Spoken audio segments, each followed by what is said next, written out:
Hey, hello to all. Welcome to the Women Who Code podcast. So, my name is Chelsea Rodriguez, and the topic that I will be doing today will be navigating the tech industry as a first generation graduate. So, before I get started with the topic, I would just like to introduce myself. So, I am a first generation computer science graduate, and I started my interest in technology in my first year of college when I took introduction to a Microsoft applications course. And from there, my interest grew larger and larger. So from there on out, I knew that I wanted to pursue technology and computer applications. And I started, taking more and more courses. And then eventually I just decided to stick with computer science. Now, currently, I spend my time brainstorming ways to use technology to make a positive impact in this world by using data. So my future goal is to eventually work for a nonprofit or even create a nonprofit for myself to help others. So that's just a little bit about me. And before we get started with this episode, I just wanted to give like a brief overview of what a first generation is and the statistics that include with the first generation. So first generation is somebody in their immediate family to pursue a degree as a graduate. And the I have here some resources that could be included later on. But what I got from these resources while looking it up online is that the majority of the first generation students are the first in general to pursue a degree or to complete a 4-year degree in general. So that's just like an eye-opening statistic because, they really have no guidance. They are the first ones to do it. And yeah, another key takeaway that I got from this resources is that generally first generation graduates have lower incomes than the general population in their school, which my assumption with that could be lack of resources. And then lastly, a key takeaway that I got from the resources I got online was that we are less likely to be exposed to career readiness resources, which will help us after we graduate, which, like I said beforehand, is probably why we have lower incomes than the population in our school. So those are just the main key takeaways I got from this. Now, I kind of want to go through my timeline during college as a first generation graduate. So during my freshman year, I spent my because like I said before, I didn't really have anybody telling me what to expect in college. So in my freshman year, I did have to speak to an advisor and they kind of tried to help me figure out a major, but I was still unsure. So I kind of stuck with liberal arts in the meantime. So during my freshman year, I was focusing on prerequisite courses and just focusing on those courses. So I didn't really know exactly what I wanted to do. Then going forward, in my sophomore year, I knew that I was gonna start approaching my junior and senior year, so I needed to find out what I wanted to do. So I was still seeing an advisor, and the advisor kind of told me, well, you have, a really good grade in the Microsoft application course you took. Maybe you want to pursue computers, maybe you want to stay in liberal arts until you graduate.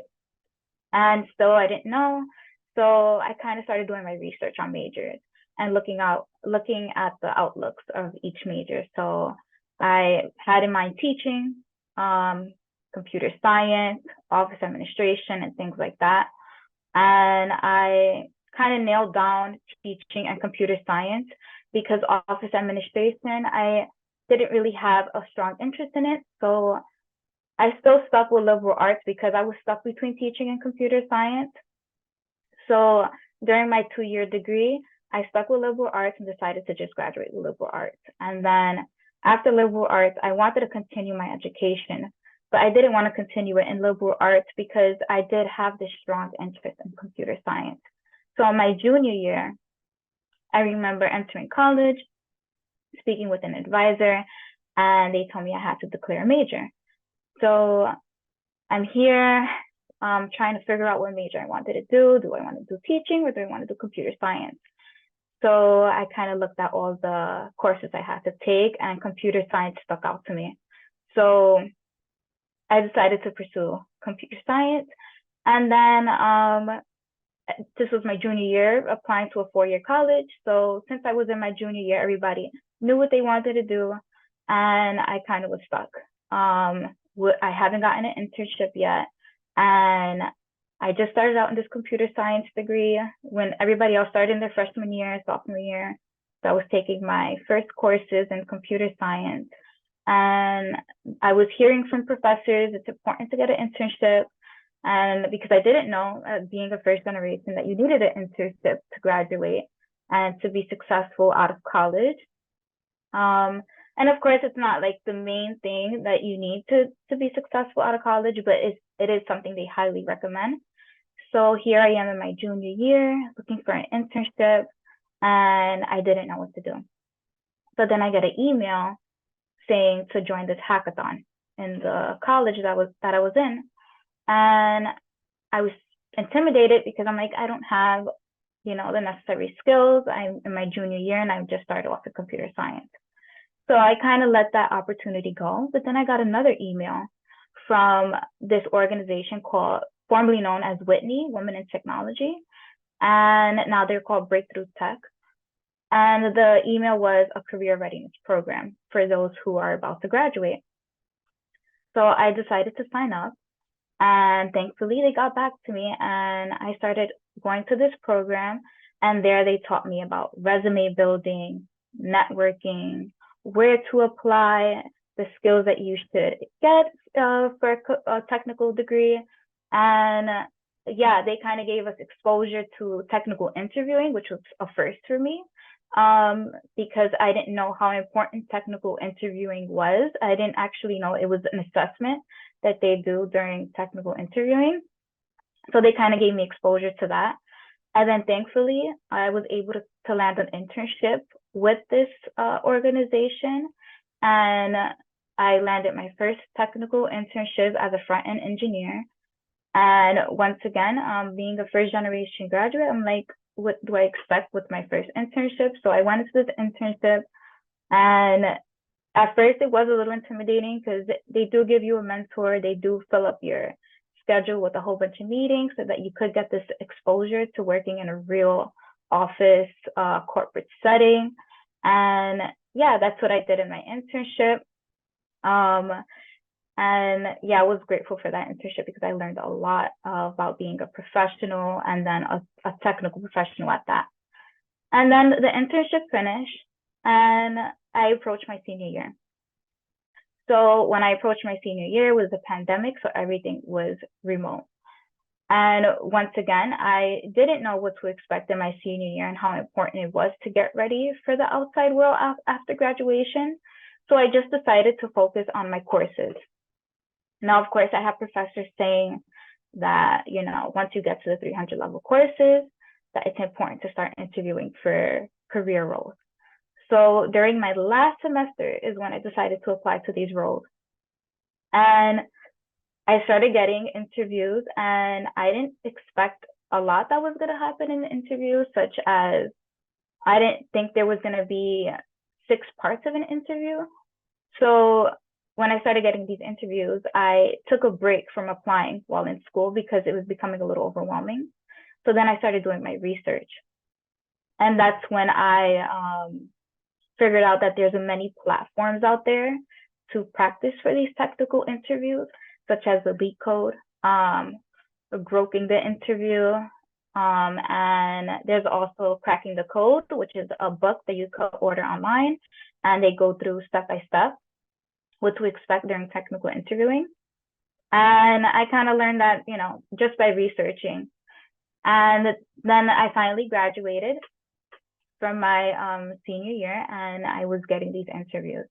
Now, before I get to the next part of this episode, which is what I learned from the interviewing, I kind of want to just go through looking back in my college years, what I would have thought was helpful as a first generation graduate is one thing wished I would have planned ahead and started looking for an internship in my sophomore year. So getting down the major I wanted to do in my sophomore year and doing co-ops, several other internships, like 2 or 3, and also joining organizations early on. I joined Women Who Code in my senior year, and I kind of wish I would have joined it before because, especially for first generations like me, they kind of build a community and kind of give you those resources that you need before graduation. So I kind of hoped I would have joined the organization like that. But there's several other organizations you could join. You just have to research it online. Another thing that I wish I would have done was get a mentor. Since I was the first in my family to pursue a computer science degree, I didn't know what to expect. So I feel like a mentor would have helped with the missing details that I needed. Also, researching. I spend a lot of my time focusing on my courses that I kind of didn't research the industries I could work for, the job roles I can get after college, and also another one, salary expectations. So when you are doing these interviews for career positions, you do need to be aware of the salary for the roles you're applying for based on your state and city, what to expect, because sometimes it varies and sometimes they might be offering you a salary that's lower than what it's supposed to, and it's important to know that information so you won't be underpaid. Also, another one, networking. It's very important to network while you're in college because you could build meaningful connections outside of school and you could attend technology related events that could help you further you in the career industry. And now this next part of this episode, which is very common for first generations, is how I overcame imposter syndrome. Imposter syndrome is inevitable. You kind of compare yourself to everyone and you kind of navigate the industry in kind of a very, tense way. So the ways I overcame my imposter syndrome is I decided to spend more time upskilling. So I was taking courses outside of college and kind of looking at the job descriptions and what to expect. And also, kind of taking a break away from social media like LinkedIn and just kind of stay in my little bubble as I upskill and become more familiar with the tech industry. And also, another thing that helped me with overcoming imposter syndrome is helping with my elevator pitch and public speaking in general. These are things you don't expect. You kind of think when you graduate college that it ends there. You get a job and you just start working. But there's so much more to it. And it's important that you know how to communicate with non-technical people and technical people. And it helps with your confidence. So the more you talk to these people, the more you're able to start conversations and communicate with them, the more it becomes easier for you and that imposter syndrome becomes to dim down a little. Now, also another thing, it's important to find an organization to be a part of. The tech industry is a very, huge now, and, you might feel lost. So things like organizations like Women Who Code help with that because they kind of speak about the experiences they're experiencing and you don't feel alone. There's also like based on ethnicity, so Latinas in tech, that's one that actually helped me as well.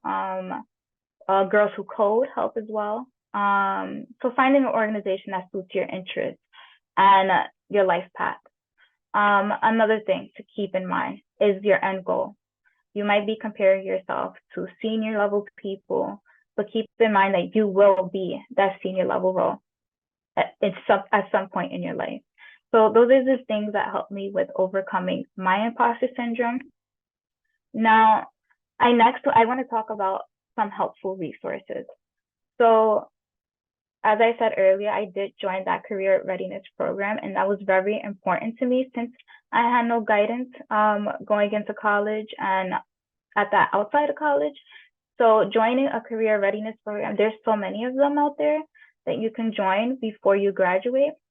And even after you graduate, that, and while you're looking for a job, it will help you.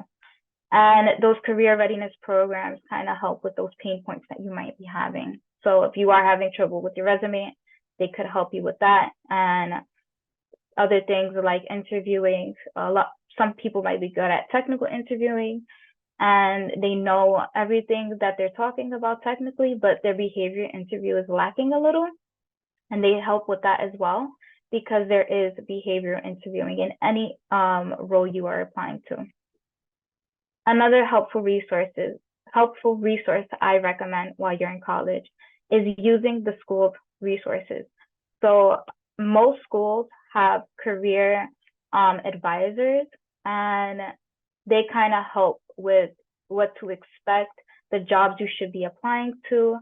And another thing I wish I knew is that your tuition pays for a lot of the applications that you use today, and it's important to utilize them while you're in school because after you graduate, you don't have them anymore.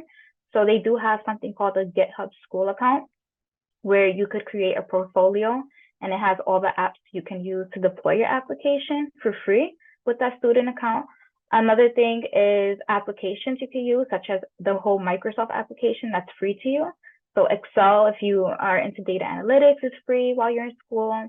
Word, and all of them in general. Another thing, PyCharm. PyCharm is free while you're in school, and it's very important to utilize that because especially if you want to create a portfolio, it helps with that. So those are just a few of the resources that I recommend while you're in college. Now, the job hunting for me as a first generation will probably surprise most, but as a first generation graduate, one thing that I thought was I just applied to one job board. So throughout my whole college experience, of course, I was working part-time, so I only utilized Indeed to look for part-time roles. So I thought that was the same thing after graduation, looking for a career position. So I only utilized Indeed for the first 3 months of job searching. And then that's when I started doing more research and realizing there's so many job boards out there, such as Women Who Code job board, where they have junior to senior level roles. Idealist, if you're looking to work for a nonprofit, is one that's helpful. LinkedIn, of course, has a job board as well. And if you're in New York City, they have one called Tech New York City. So there's several job boards out there. Now, it's important to do your research before you go to these job boards because, of course, some of these job boards, they don't really screen the jobs that they're posting. So you could be subjected to fraud, which is something I wish I knew as well. Unfortunately, I was a victim of fraud. I did get an email by applying to a job, and they used a fake company to get to me. So one tip I do have is if you do see a role that you're interested in, make sure that the company itself has that role available. And if you don't see the role available, email that company because you do not want to be subjected to fraud. And those are just a few of my job hunting experiences. Of course, there was way more that I have experienced while job hunting, such as how many jobs to apply to. So while I was in school, I was applying to jobs, but I wasn't applying to that many. I was only applying to at least 1 or 2 a month, which you could kind of pick that up to at least 20 a week. And then if you still haven't found a job out of college, you should pick that up more to like 40 a week, and reaching out to those connections that you have on LinkedIn to see if they have any entry-level roles available. Now, this is what I was saying earlier, interviewing. I want to talk about that because it's a whole subject in itself. So going into interviewing for these technical roles, my first interview, I honestly thought it was going to be 30 minutes long, and they were just going to ask me about my past experience and about my degree. And it was the complete opposite of that. So my first interview, they started off by telling me to explain my past experience as a front-end engineer. And I went through that, and then they told me, congratulations, you made it to the next round. Now we are gonna have a code pairing exercise. And of course, me not knowing what to expect, I said, a code pairing exercise, what is this? So I started doing my research and what they do in code pairing. So what they do is they have you code live for them. So they could pick any problem that they want you to do, and you have to code it either with them or by yourself. and come up with a solution. So my recommendation as a first generation graduate is to do those LeetCode problems. At least do one a week while you're in college, because it is tough to be a full-time student and doing these problems. So at least do one a week while you're in school, and also get a peer in your class, somebody that's doing this technical degree with you, and kind of interview with them so that you could kind of talk it out, because the more you practice, the more you become comfortable doing these problems. And another thing I wish I knew while interviewing is this method. It's called the STAR method. And this is especially important for behavior interviewing. So when they ask you about your past experience, as I said earlier, it's important to communicate to non-technical people as well as technical people. For the behavior, it's mostly non-technical. So be able to talk about the skills that you have in the situation based on the experiences, the past professional experience that you have. And the STAR method it starts off with the situation, and then how you solve the situation. So the tools you use, and that's the method that they recommend doing. You could research the STAR method, and it helps a lot. Another thing that I have that I didn't know about interviewing for a technical role is it's usually 3 to 6 interviews before you actually get an offer. So usually they give you 3 coding interviews or exercises, and then you talk to the different departments in the company that you're applying to. And then sometimes they do recommend references. So people you have worked with in the past might have to give you a reference. So that's just a little bit of the interviewing experiences I have. Of course, it varies for each role that you're applying to. Now, my next point I want to make is, after you get the role that you want and you're in the industry, I do recommend to remain curious. So what I mean by that is keep learning and stay up to date with technology, and keep updating your resume or your portfolio, and stay involved, because of course, with a mass amount of layouts, you need to expect that, they're looking to upskill their company. And if you unfortunately do get laid off, you do have these skills already, because you were already upskilling and you were practicing and you were updating your resume. So it kind of gives you an upper hand in doing so. And going forward, of course, as a first generation, you might look up these statistics and you might get intimidated, or you might feel discouraged looking at the statistics, because some of the statistics aren't great. And my advice would be, don't let the statistics define you. You could change that statistic around. Also, going forward, conduct a lot of research while you're still in college. Speak to a mentor, speak to a professor, ask them how they go about what they recommend for interviewing, or how to apply to jobs and things like that. It's always important to speak to somebody that has experienced what you're trying to achieve. Also, showcase your skills in a portfolio, and don't just rely on your resume. When I was in school, I didn't have a portfolio. I just had a resume and a GitHub account that I used to do school projects. But I wish I would have gotten a portfolio so that it was easier for me to talk through my experiences and to showcase my skill set and how I integrated the applications I created and things like that. So I do highly recommend creating a portfolio. And lastly, don't give up, because you have future generations looking up to you, and they will appreciate that you didn't give up and you put in the hard work and made it. And that's very important, never to give up. Remember that end goal. Remember, you are going to work for the technical industry, and you are going to make this positive impact. And lastly, if you do want to connect with me on LinkedIn, you could follow. My LinkedIn would either be in the info of this episode, or you could just put LinkedIn and then the N, Chelsea C. Rod, and you should be able to find me. And thank you for joining me for this episode.